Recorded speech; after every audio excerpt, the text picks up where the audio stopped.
Hi class. Wanted to go over laying out a common rafter with you guys real quick because this is what we're going to get into tomorrow. I've got a fake rafter here and each one of you is going to have one of those for tomorrow's class, and I'm going to quickly lay out a common rafter with a unit rise of 6 inches and a unit run of 12 inches. What I'm going to do is I'm going to come up here right to the very tip of the rafter with the outside edge of the square 6, outside edge of the square 12, both at the bottom edge of the rafter.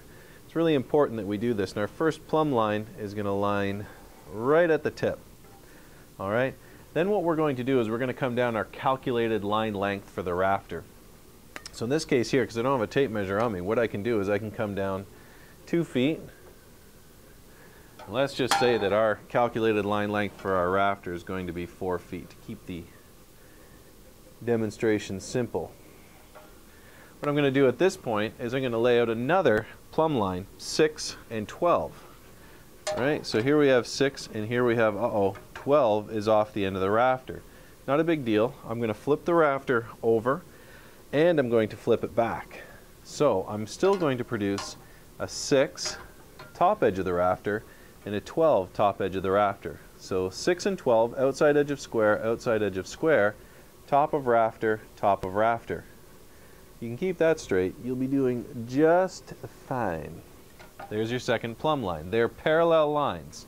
The top plumb line and this plumb line, which represents the outside face of the wall. Okay?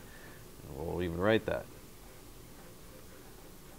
Outside face of wall.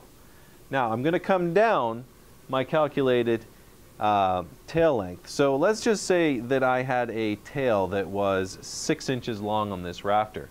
For a 6/12 sloping roof, if I go under the 6, I see 13.42. So I automatically know that my tail line length is going to be half of 13.42. Right? So if I look at this and I line my rafter up with 6, well, you know what? We could even get a bigger one. Ooh, let's do that. To keep things simple, let's say that it's a 12-inch overhang. So I already know that coming down I'm going to be 13.42 inches down. And so I can come up here and go 13.42 inches, right, which is just going to be under 13 and a half. All right, and here is where my layout line is going to be.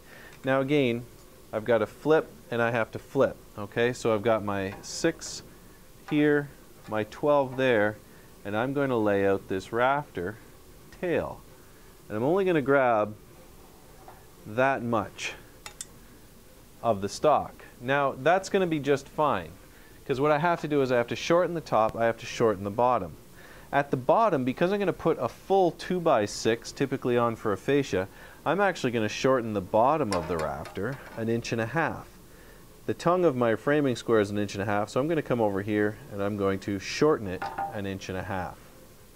Right? Over here I need to put on a bird's mouth. So what I can do is I can figure out how deep or how tall I want my bird's mouth to be and the heel height of my rafter. Let's just say that it's going to be a 3-inch seat cut right there. So a 3-inch seat cut on this rafter is going to leave me with a heel height of 4 inches. So the measurement from the top corner of the rafter to here was 4 inches. And we're going to call that heel height. If you look in your textbook, or if you go to Algonquin College, they'll call it height above plate. And I guess that works, but the rest of the world calls it heel height, so we're going to go with that. Minimum here is 1.5 inches. The maximum is the width of the wall. One more shortening to do. We're going to come up here. I'm going to use my framing square again, and I'm going to come back square to the rafter, 3/4 of an inch. Square to the rafter, 3/4 of an inch. I'm going to connect those two dots. You can obviously use 6 and 12 here as well, and I'm going to use that. Now that's the shortening for my ridge, and I shortened it coming back square to my original line. Okay, square, 3/4 of an inch. Now we don't want to ever measure down the top of the rafter or down the bottom of the rafter to get this measurement. the base of this little triangle is 3/4 of an inch. So if I actually drew it way up here, little itty bitty guy, Okay, the base of the triangle is 3/4 of an inch. The height is, we could use similar triangles to figure that out. Right here it looks like it's about 5/16 of an inch. The hypotenuse would be longer of this triangle. It has to be, it's a triangle. And so by measuring down only 3/4 of an inch, you'll find that all your rafters will end up just a tiny bit too long. Nothing has to happen here because the outside wall didn't move at all. And the only reason we had to shorten down here to our cut line, and I'll mark the cut line with these little V's, is because we ended up wanting to stick on a 2x6. And the 2x6 is going to go right here. If we draw this line down to where the outside of our fascia was, our 2x6 is going to start right here. Now if I measure down 5.5 inches, I'm well beyond the bottom of the rafter, so I don't need to put a horizontal line back. Alright, so shortening at the top, half the ridge stock thickness. Shortening at the bottom, the full fascia stock thickness. Nothing changes the location of this line because the outside of the wall didn't move or change. And your seat cut for your bird's mouth is determined on code minimums of 1.5 inch, code maximum of the width of the wall. The taller we can make this, the more insulation we can get right out on top of the wall. However, the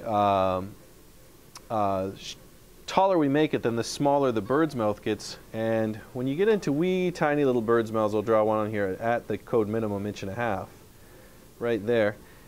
Just for an install purposes, I've got to try and get 2 nails in this side, 1 nail on the other side. It's an awful tiny little space to be nailing in. It does give me more heel height so I can get more insulation, but it gives me a really pain in the ass hook to try and get on the wall.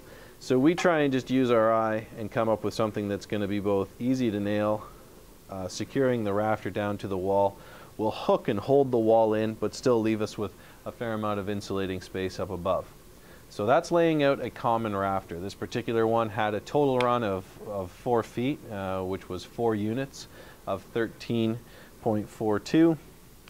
It had a tail line length of 1 foot on the horizontal, which meant it had a diagonal measure, or on the top of the rafter, of 13.42 again, 1 unit times 13.42.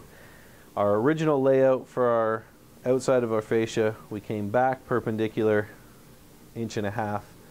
Original layout at the tip of the rafter and came back 3/4 for half the ridge stock thickness.